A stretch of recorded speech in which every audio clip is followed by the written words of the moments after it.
Opportunity நம்மளை தேடி வரும்போது அதை நம்ம எப்படி யூஸ் பண்ணணும், அதை ஸ்கிப் பண்ணாமல் எப்படி நம்ம தக்க வச்சுக்கணுன்ற ஸ்டோரி தான் நான் இன்றைக்கி சொல்ல போகிறேன். ஒரு வில்லேஜில் ஒரு ஃபார்மர் இருந்தாராம். அவர் எப்பயுமே நிலத்தில் தோண்டி மண்ணெல்லாம் எடுத்துகிட்டு போயிட்டு விற்றுட்டு இருப்பாராம். அவருக்கு ஹெல்ப்ஃபுல்லாக இருந்துச்சாம் ஒரு டாங்கி. ஸோ ஒரு நாள் மண் தோண்டி மண்ணெல்லாம் எடுத்துகிட்டு இருக்கும்போது என்னாச்சுன்னா, திடீர்னு அவருக்கு ஒரு வைரம் கிடச்சிதான்.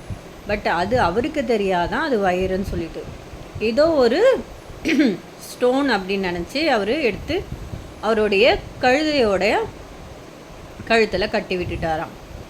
ஒரு நாள் அவர் மார்க்கெட் போகும்போது அங்கே ஒரு கடைக்காரர் பார்த்துட்டு, இந்த ஸ்டோன் ரொம்ப அழகாக இருக்கே, எனக்கு கொடுக்க முடியுமா அப்படின்னு சொல்லி கேட்டாராம். ஓகே எடுத்துக்கோங்க, 50 ருபீஸ் கொடுத்துட்டு அந்த ஸ்டோனை நீங்கள் வச்சுக்கோங்க அப்படின்னு சொன்னாராம். ஸோ இந்த லேபருக்கு தெரியாதான் அதனுடைய வேல்யூ. ஸோ அந்த வியாபாரியும் 50 ருபீஸ் கொடுத்து அந்த ஸ்டோனை வாங்கிக்கிட்டாரு. பட் அந்த வியாபாரிக்கும் தெரியாது இது டைமண்ட் அப்படின்னு சொல்லிட்டு, இதுவும் ஒரு ஸ்டோன் அப்படி நினச்சி தன்னுடைய ஸ்டோரில் அழகுபடுத்துறதுக்காக வாங்கி வச்சுட்டாராம். அந்த கடைக்கு வரவங்க போகிறவங்க எல்லாருமே இது ரொம்ப அழகாக இருக்குன்னு சொன்னோடனே அவருக்கு ரொம்ப ஹாப்பியாக இருந்துச்சாம். அப்போ ஒரு நாள் ஒரு நகை வியாபாரி அந்த சைடு வந்தாராம். அந்த வியாபாரி அதை பார்த்துட்டு, இது ரொம்ப அழகாக இருக்கே, எனக்கு கொடுக்குறியா அப்படின்னு கேட்டாராம். ஓகேங்க எடுத்துக்கோங்க, பட் இது நான் ஒருத்தர்கிட்டேருந்து 50 ருபீஸ்க்கு வாங்கினேன், நீங்கள் 100 ருபீஸ் கொடுத்துட்டு எடுத்துக்கோங்க அப்படின்னு சொன்னாராம். பட் அந்த ஜுவல்லரி வியாபாரி என்ன பண்ணாராம், இல்லை நான் உனக்கு 80 ருபீஸ் கொடுக்குறேன், அதை எனக்கு கொடுக்க முடியுமா அப்படின்னு சொல்லி கேட்டாராம். அந்த வியாபாரி என்ன பண்ணாராம், இல்லை 100 ருபீஸ் தான் தருவேன் அப்படின்னு சொன்னாராம். இவர் ஆர்கியூ பண்ணி பார்த்தாரா, அவர் கொடுக்க மாட்டேன்னு சொல்லிட்டாராம். ஸோ அந்த ஜுவல்லரி வியாபாரி போயிட்டாராம். பட் அந்த ஜுவல்லரி வியாபாரிக்கு தெரியுமா அது டைமண்ட் சொல்லிட்டு. அவர் என்ன நினச்சிட்டு இருந்தாராம், நெக்ஸ்ட் டே போயிட்டு நம்ம அவர்கிட்ட 90 ருபீஸ் பேசி வாங்கிக்கலாம் அப்படின்னு சொல்லி திங்க் பண்ணிட்டு இருந்தாராம்.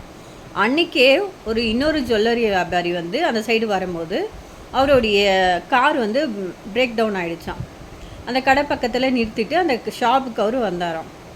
அந்த ஸ்டோனை பார்த்துட்டு இவர், வா இது வைரமாச்சே, இங்கே வச்சுருக்கீங்க அப்படின்னு சொல்லிட்டு அவர் தனக்குள்ளே நினச்சிக்கிட்டாரு. பட் அவர்கிட்ட சொல்லலை அந்த வியாபாரிக்கிட்ட, இது எவ்வளோ, இது ஏன் இங்கே வச்சுருக்கீங்க அப்படின்னு கேட்கும்போது, இது ஜஸ்ட் அ ஸ்டோன், இது ஒரு அழகுக்காக வச்சுருக்கேன், உங்களுக்கு வேணுமா, இதோட ப்ரைஸ் பார்த்தீங்கன்னா 100 ருபீஸ் அப்படின்னு சொன்னாராம். இவர் எந்த ஆர்கியூமெண்ட்டும் பண்ணாமல் உடனே 100 ருபீஸ் கொடுத்துட்டு வாங்கிட்டு போயிட்டாராம்.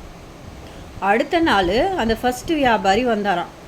ஓகே உனக்கு நான் 90 ருபீஸ் கொடுக்குறேன், அந்த ஸ்டோன் எங்கே கொடு அப்படின்னு சொல்லி கேட்டாராம். அந்த வியாபாரி உடனே சொன்னாராம், நீங்கள் போன உடனே இன்னொரு வியாபாரி ஜுவல்லரி பர்சன் வந்தாங்க, அவர்கிட்ட அந்த டைமண்டை நான் கொடுத்துட்டேன்னொடனே இவருக்கு பயங்கர கோபம் வந்துதான். ஏ முட்டாள், அது ஒரு டைமண்ட், ஒரு ஜஸ்ட் 100 ருபீஸ்க்கு போயிட்டு நீ கொடுத்துருக்கியே அப்படின்னு சொன்னாராம். அதுக்கு அந்த வியாபாரி சொன்னாராம் சிரிச்சுட்டே, அது டைமண்ட் எனக்கு தெரியாது, பட் நீங்கள் ஒரு 20 ருபீஸ்க்காக என்கிட்ட ஆர்கியூ பண்ணீங்க, but you know really the value, நீங்கள் தான் உண்மையாலுமே ஒரு முட்டாள் அப்படின்னு சொன்னாராம். ஸோ